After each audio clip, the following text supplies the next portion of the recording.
Good morning. Welcome to Up to the Minute. It is Wednesday, May the 11th, and we're live from the HCCTV studios. I'm Todd Duplantis. Good to have you with us this morning. We've got your HCC news and information. And hey, if you didn't know, it's a big week here at HCC. We've got our commencement ceremonies tomorrow, which means our show won't be on the air because we'll be live streaming the commencement. Congrats to all the graduates out there. My co-host this morning, Sharday Campbell, joining us. Sharday, good to see you. Good morning. It is an exciting week at HCC. Happy to be a part of sharing what's going on. I know, and you play a pretty big role in that because you're with Student Services and you guys have a very active role in dealing with all the graduates who are going to be attending the ceremony tomorrow. Yes, absolutely. We play an active role in planning and helping them understand what to expect and what they're going to experience because commencement is an experience. That's right. So tomorrow, no Up to the Minute. So keep that in mind. We'll be back on Friday live at 10 a.m. So keep that in mind. Sharday, we got a great show lined up. And by the way, very special guest coming up in a few moments. And it's also Small Business Wednesday. But first off, you're watching us on Facebook Live and YouTube. You can always catch the rebroadcast of our show at noon, 5 and 10 p.m. now on HCCTV. And Sharday, they can always find us in social media. They can always find us. All they have to do is search Houston Community College District. Our Facebook and YouTube channels have all of the playbacks of Up to the Minute. So if you're missing something, get caught up on Up to the Minute on both of our HCC District Facebook and YouTube channels. All right. Thanks, Sharday. You're going to be interviewing this next guest. We're going to say hello to her. Tiffany Hicks is the CEO and founder of VRE Training Solutions. Good morning, Tiffany. How are you?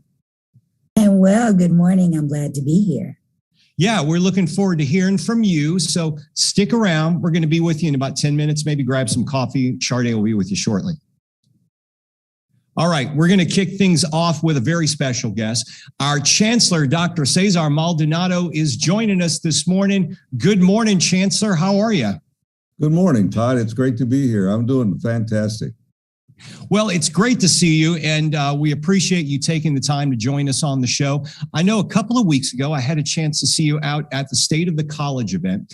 Big announcement made at the State of the College, a lot of media coverage and a lot of people from around the community in the audience hearing us talk about our Resiliency Initiative. Maybe you could tell us about the initiative and also about the Resiliency Operations Center, better known as the ROC. That's the nickname. Maybe you can give us a brief overview of that. Sure, I'd be glad to.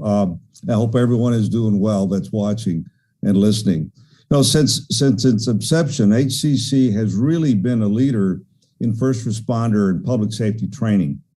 And we've continually proved that. So what we've done with the Resiliency Center is expand our offerings. And we did this by listening to the community's needs to develop specialized training programs in a variety of fields. You know, when emergencies happen, it's more than just one discipline that's involved. To that end, over the last few years, we've approached public service organizations, government, fire departments, police departments, nonprofits, and asked them what we could do better and how we could work together to widen our service offerings and adding a focus on enhancing disaster training and recovery. And we listened to what they said. And from that engagement, we've set out to redefine what a resilient Houston looks like in our surrounding areas, of course, since we support the areas around us, Harris County and our neighboring communities. This really transforms our communities into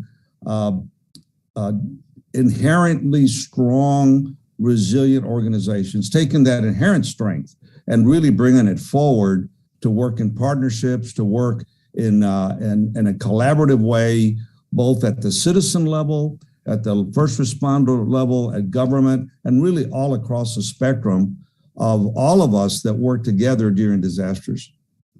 This is a pretty exciting project. What are you most excited to see develop with the Resiliency Center? Certainly the ROC is going to be a crown jewel of HCC. Well, absolutely. When we think of resiliency, we think of disasters, and the best way to plan for anything in your career is to practice. We all know that. And the Resiliency Operations Center is the manifestation of that, the physical structure where we will simulate disaster occurrences and recoveries. Flooded streets, floating debris, down power lines, submerged vehicles, all the types of things that you see in a streetscape in an urban area.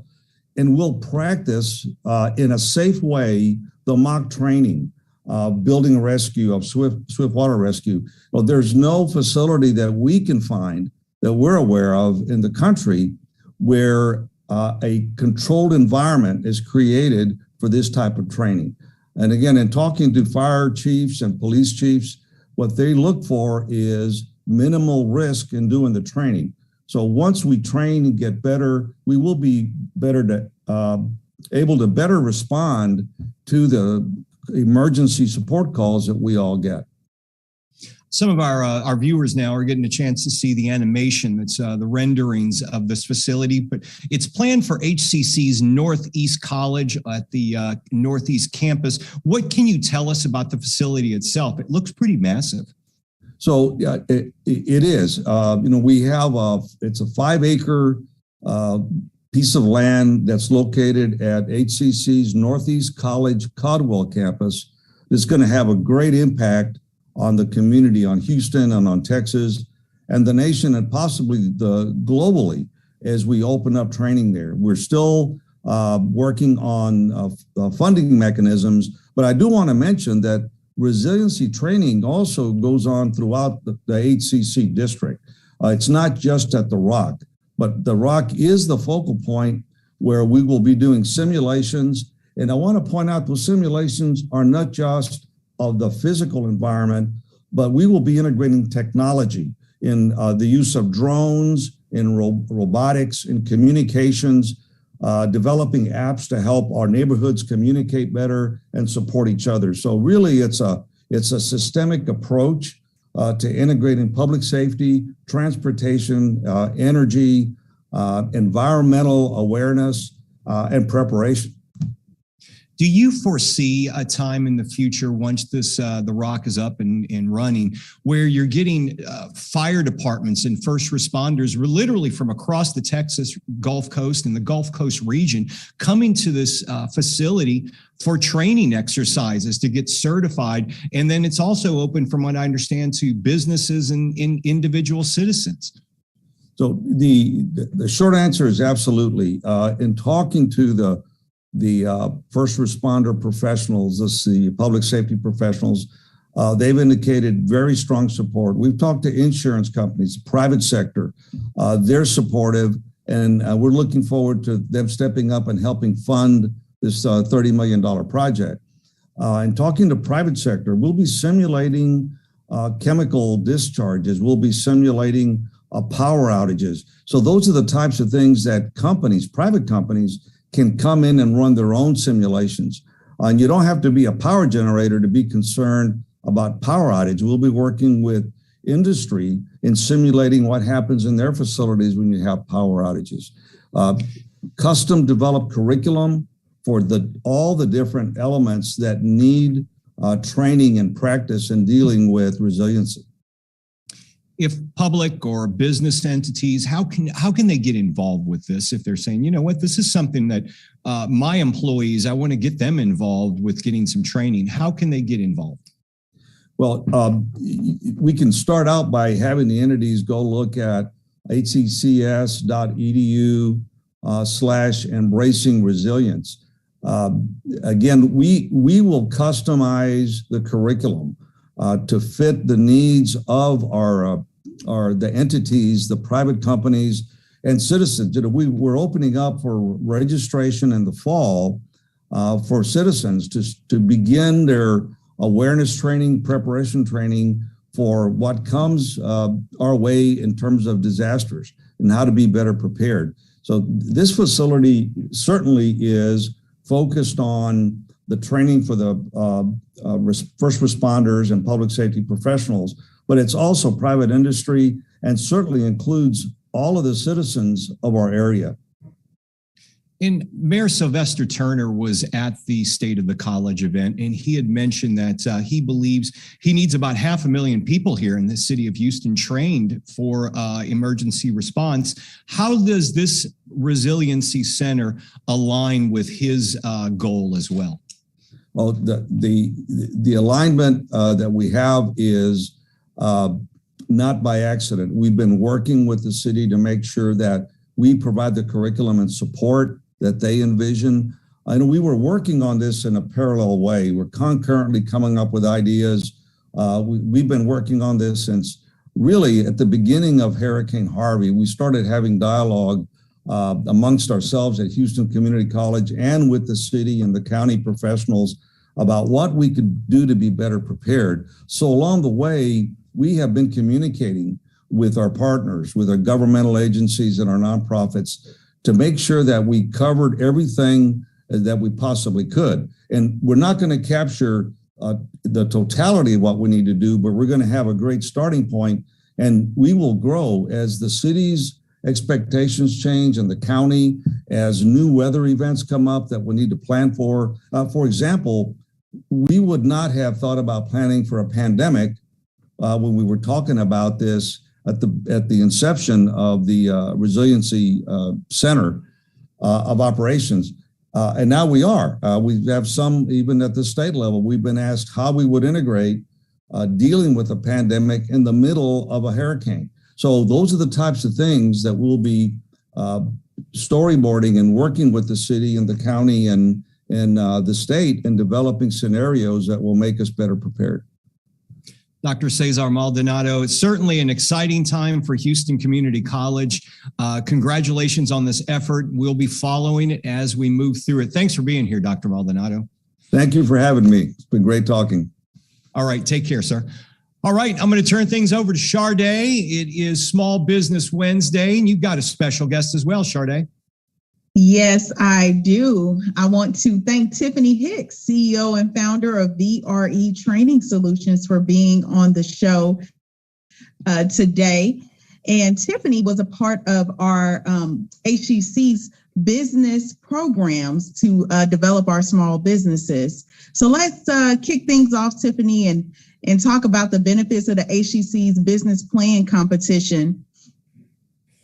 Thank you so much. So I'm excited to be here. It was an amazing program.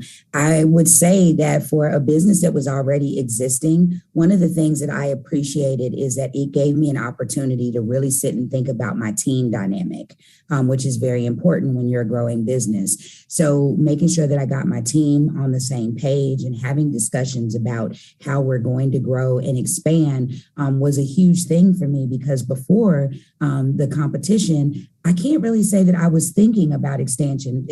I was really more focused on maintaining our day-to-day operations and not really focused on where I saw the organization growing over the next 2 to 3 years. And the competition really helped me map that out. Awesome. So I think, that competition, I would think that allowed you to kind of take a step back and think critically about how you wanted to restructure some things in your business. And you say that restructuring your team can be challenging, but necessary for sustainability. Tell us a little bit more about that. So the interesting thing is that my company participated in the program during the pandemic. And during the pandemic, a lot of our teams were remote, and we weren't necessarily facing each other. So as a leader of a team, everyone was given assignments, and we kind of came back together and talked a little bit about it. And what I realized during the process was I had some breakdowns in my team processes, right? So my team wasn't as well oiled as I thought it was. In the situation where the pandemic and having to figure out how to pivot and how to grow, I found myself being really quick to make a change or adapt to something where my team wasn't necessarily as agile. And so as a result of that, I had to make some changes. I had to add a couple team members. I had to take a team member or two away. And in order to sustain your business as an entrepreneur, you have to understand the old saying is be quick to fire and slow to hire. And that is something that I really, really learned from being in the program, because I realized that when you think about your business, wherever your processes break down, that's where your money is stopping. And that this program really helped me to figure that out.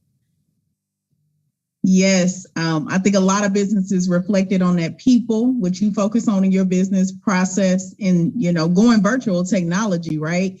So yes. It sounds like you were right on track on those areas around pivoting. You mentioned finances, which a lot of companies had to take a critical look at their revenue structure.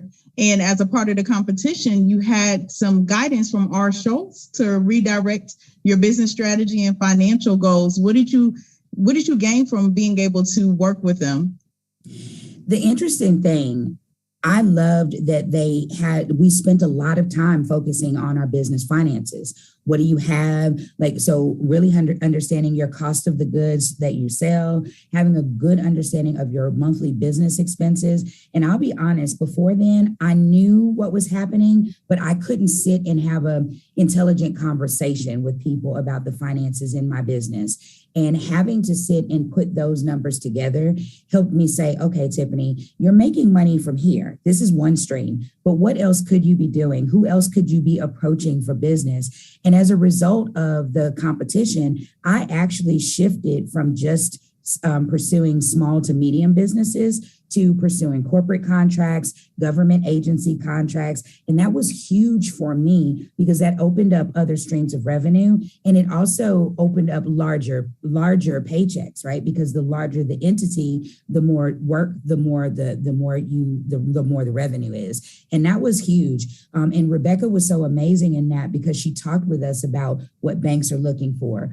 what people are really wanting you to have a clear understanding of as the leader of your business. And I felt like, this is a perfect time for me to get in alignment with that. And that was such a value for me in my business. It really helped me grow. That sounds phenomenal. And also one of the things that I enjoy about one of my favorite shows, Shark Tank, because that's usually where people go down is when they have to start talking numbers and they can't, to your point, you knew your numbers, but you don't know it until you have to explain it to somebody else. So it made you sit with it. And I'm sure in your time with the business plan competition, you built some relationships, maybe found some new mentors. Tell us about how that has also helped in your growth. So I share with people all the time that you need a mentor, a business coach, or someone that has been where you are desiring to arrive. And so the mentorship program was the biggest part. And the reason why is the ideas. When you have an opportunity to be around someone that has been where you are in the industry, the things that they've seen, the things that they know, then when you have conversations, they can talk to you about things that you may not be able to objectively see because you're inside the frame. And so my mentors shared with me a lot of things. They were like, hey, perhaps you should shift your audience. Right. Another thing is perhaps you should be more focused in your services, because at the time it did feel like I was doing lots of things. So I had a long list of products and services, and they were like, hey, maybe we should cut this down and really focus on this 3 to 5 things that you're absolutely the best at. And I think that those are the kind of things that you're only going to get from a mentor who's been there, that has some experience, because in the entrepreneurship world, if you just talk to friends and colleagues, they're probably going to be like, yeah, you're doing a great job. You're doing a great job. At the same time, you need someone that's going to give you the objective feedback that you need so that you can grow, not what you want to hear.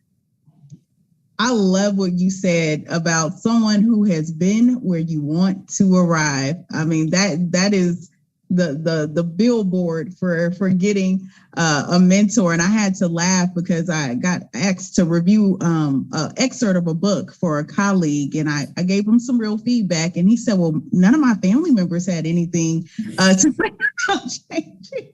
And I was like, "That's why you got to get more people then, to your point of who is in your circle, to give you some objective feedback." So it's graduation season, and to the point of speaking to someone who's been where you want to arrive, what advice would you have for new graduates entering the workforce? I would say the best thing that I would say is be coachable. In speaking, the Chancellor was speaking about training. That is about being coachable. Allow someone to teach you something. Even if you go to college, you still don't know everything. And as you grow in your experience with work or entrepreneurship, people are going to need to share some things with you, give you feedback, and teach you and guide you along the journey. Be receptive to that information, because that will take you so far. And I would say the other thing is, while you're receiving information, build relationships, because relationship capital is it has been the thing that has been the saving grace of my business, because I keep in touch with people. I touch base with people. When you're in programs, if there's someone who cared for you, mentored you, gave you advice, tap in with them, find out what's going on with them, and just stay connected. For me, I say stay connected to the vine, because that's very important in your business, because as you grow, you never know who you're going to need further down in your career that can help elevate you further than where you are. So I would say be open to coaching, be coachable, and then also really build relationship capital. I love that. Being coachable, and that other piece around just staying connected to the vine. Know who is in your circle and will keep you deeply rooted. I love that. I've enjoyed our conversation today. Thank you so much, Tiffany Hicks, CEO and founder of VRE Training Solutions. We will have her info posted after the show. So all right. Now, go ahead, Todd. Thanks, Tiffany. I appreciate you being here. Thank you for joining us. Sade, we got a couple of announcements to go on for today. Of course, one of them, news, events, and announcements, Insurrect TXS, the Matt Manalo exhibition. It's going on through May the 15th. It's a free exhibition happening at the Wedge Space Arts Lab at HCC's Southeast campus. If you check it out, Matt uses art, or he creates art using various raw materials, like they're collected, donated, maybe he's found them in the trash. I don't know. You think he could be making something out of, burger wrappers? Who knows? But check out the exhibit. It's pretty interesting. And it's happening through May the 15th at HCC Southeast College. Okay, DEI professional training, that's going on right now, and it's virtual, Sade. Yes, Dr. Donna Davis, our DEI officer, had a vision for just consistent year-round training for our staff, and she is hosting a virtual morning and afternoon professional development training and certificate program series. And this one coming up is going to focus on change agency and allyship. The morning session is at 10:30 a.m. and goes until noon on May 16th. And the afternoon session is from 2:30 to 4 on May 16th. Information will be posted after the show. Okay, on the next day, May the 17th, we've got another event. We've got just as we make different impressions on people, businesses have names, products, logos, and reputations that make up how we're perceived. So HCC's Open for Business is offering a Create Your Brand workshop. That sounds pretty cool. The speaker is Leanne Aguilar, and it's happened 2:30 to 4:30 p.m., May the 17th. It's a virtual event. Now, Leanne is the CEO of Empire Creative Marketing. She'll be sharing some secrets, so make sure you join them, and you have to register to attend this virtual information session, and we'll have the registration information in our post after the show. If you've got kids at home this summer, they're a bit older maybe, well, we've got a summer camp for them, Sade. Yes, I think it's in addition to graduation season, all parents are trying to figure out what their kids are going to do for the summer. And HCC has some great summer camp options, one of which is HCC's Material Science and Smart Manufacturing Center of Excellence is offering a summer camp for high school juniors and seniors to learn computer-aided design, plasma cutting, and robotic instrumentation. So if you have a high schooler or a senior at home that you think may be interested or you want them to get more exposure to STEM, this is a great opportunity. It is going to be happening June 6th through the 10th at our Stafford campus. Information will be posted after the show. That's right. Okay, tomorrow's the day. A lot of our students are graduating tomorrow and they're looking forward to it. It's happening out at NRG Arena. And because of the graduation ceremony, they're happening, I think there's 3 of them going on tomorrow, right, Sade? 1 in the morning, 1 afternoon, and 1 in the evening, correct? Yes, there's a morning and an afternoon session for our spring 22 graduates, and the evening session is for our 2020 graduates. We made a promise, we keep our promises, and our promise was to provide an in-person graduation for our 2020 graduates who had to have a virtual service because of the pandemic. So they will be getting celebrated at 6 p.m. tomorrow. Yeah, a lot of them didn't have a chance to walk, and they're getting a chance to do so tomorrow. So congratulations to all of our graduates tomorrow. It's going to be a very big day out at NRG Arena. Because of that, no up to the minute in the morning. So we will not be on at 10 a.m. We'll return on Friday morning. Okay, if you're registering for the summer, you can register right now. But also, you can register for fall 2022 for HCC classes. We have 2 of them are online, 2 of them are hybrid, and in-person classes are back on our campuses. But from what I understand, Sade, those classes are very small, so you want to sign up early to get into the class so you guys can know whether or not you have to add more classes, right? Yeah, absolutely. And it's one of the biggest benefits of coming to a community college or smaller classes sizes. So, but that means that you need to go ahead and plan your schedule early, and you will have the opportunity to get support this Saturday at our open houses to get enrollment support and learn how to take the next step to get enrolled. Our open house will happen on Saturday, May 14th from 9 a.m. to 1 p.m. at multiple campuses, and all who attend will be entered for a chance to win a $500 scholarship. There will be giveaways, food, and fun. So, yeah, and we got a big weekend. We got the open houses on Saturday. The gala, the foundation gala, is also happening Saturday as well. Our graduation is tomorrow. No show, but we'll be back on Friday, and we'll be joined by spotlighting some international students, and it's Film Friday coming up on Friday as well. Already talking about that. Okay, Sade, we'll see you next week, okay? All right, looking forward to it. And we'll see all of you back on Friday, live, 10 a.m. on Up to the Minute.